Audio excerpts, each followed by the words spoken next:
lot of mags for it. Now, one thing you will note that there is really no place to purchase decent magazine pouches that are cheap. And what I did is I went out to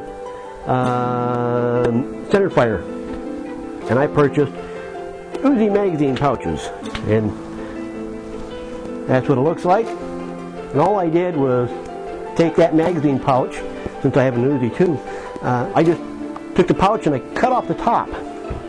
And when you cut off the top, the mags fit, and they fit quite well, and they don't want to fall out either. So it's a good way to purchase magazine pouches for your Cobra. The magazine pouch is about maybe $4. So you can buy as many pouches as you want and just cut off the top. So in my case, I just bought double what I normally would, because I got the Uzi, so I can go ahead and buy the same mag pouch, cut off the top for the Cobra, or use the Uzi ones.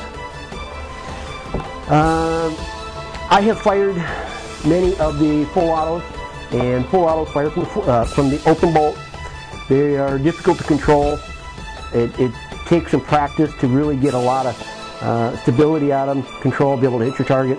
You can hit the target quite well. I'm very proficient at it. If you had the time to really practice, you could be really good with it.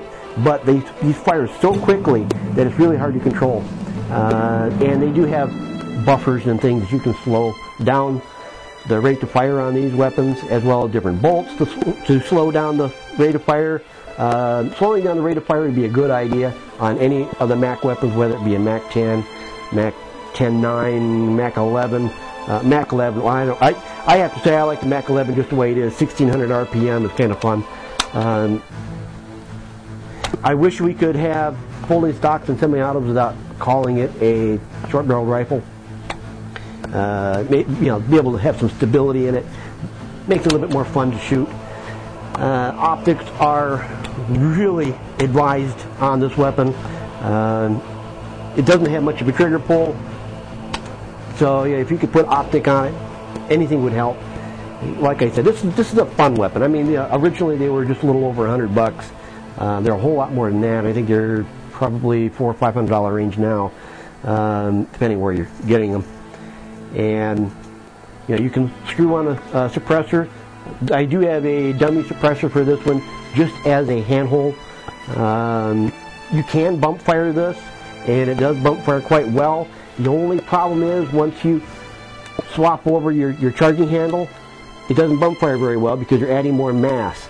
And once you add that mass to it, it makes it extremely difficult. And now if I take that out and put the original one in there, or if I drop in an aluminum one, or just take it out completely and just use a punch to cock the weapon, this thing bump fires very well.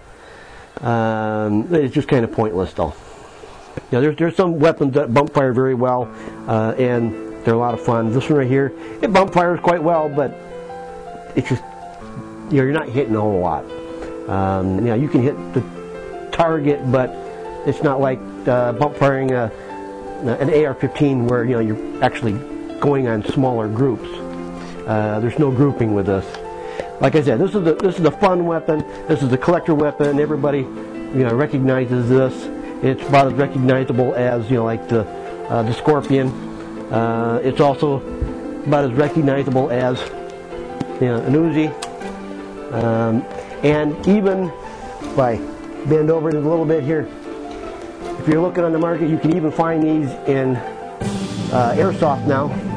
This right here is a very cheap version of an airsoft, but you can actually get airsoft versions of it. So it's a very popular weapon. Even the airsoft ones are fun, and I probably hit more with the real one than I do with the airsoft one.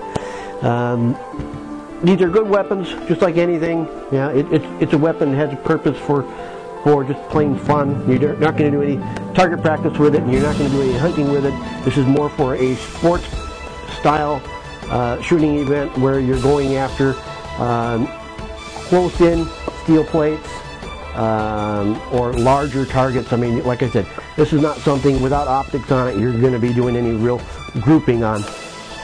That's it. That's the MAC series. You can You can take a look on the internet and you can find a lot of information about these weapons.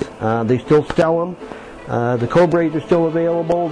You can still buy them with or without the threaded muzzle. Let's see. There's a lot of accessories out there for it. Just remember, you can't put a stock on it, and you can't put a front pistol grip on it without changing the classification of the weapon. And that pretty much takes care of it. If you purchase one of these, I do highly recommend changing the charging handle, and I also highly recommend changing the magazine catch. That magazine catch is the best investment you can actually do on this. I mean, it really makes it a lot better. You're not going to have to worry about breaking that off anymore. That right there is the MAC series. Anything from the MAC10, which is a lot more bulky and square, to the thinner, longer version, which is the M11-9. If you have any questions, feel free to post.